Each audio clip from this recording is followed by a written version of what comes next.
My name is Osman. I'm Director of Advocacy at CARE Minnesota. I live in Minneapolis. When I first came to the United States as a refugee, I would say the first time I experienced was more of like where people don't know the culture or the even, what Muslims do and things like that. It was more of like, for me, I think I would say that time was more of like I didn't know.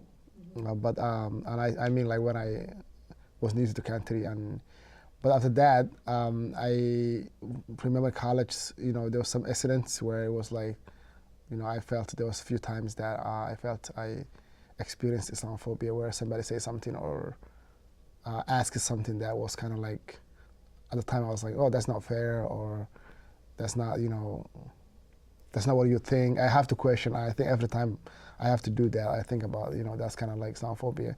And I mean, right now, the work I do, and for the last 10 years, I think I worked in different government and nonprofit work, and that has been more of kind of like my work line, where I experienced a lot. In 2016, in 2015.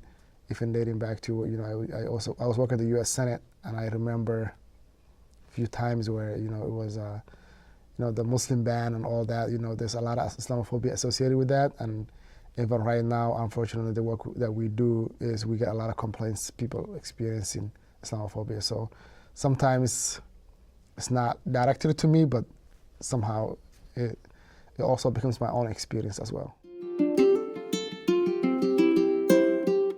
My experiences with anti-Semitism and how it affects my life are unique because my 4 grandparents are Holocaust survivors.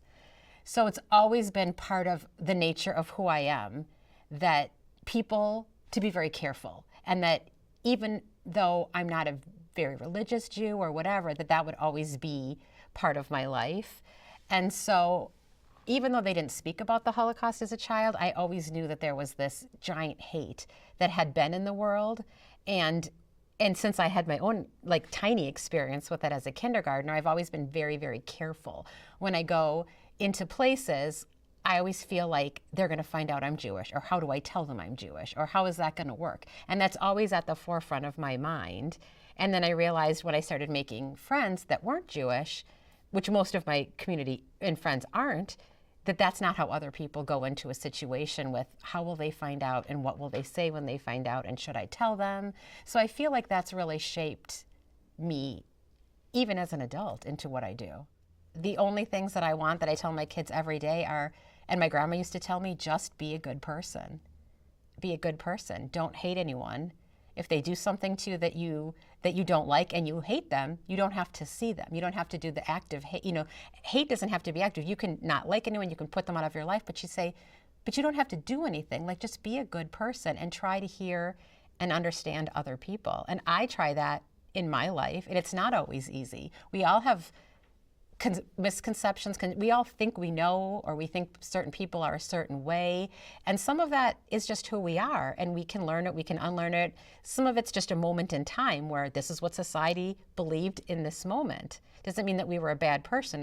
We didn't know better. But when we know better, we can do better. And in this moment, we all have to do better.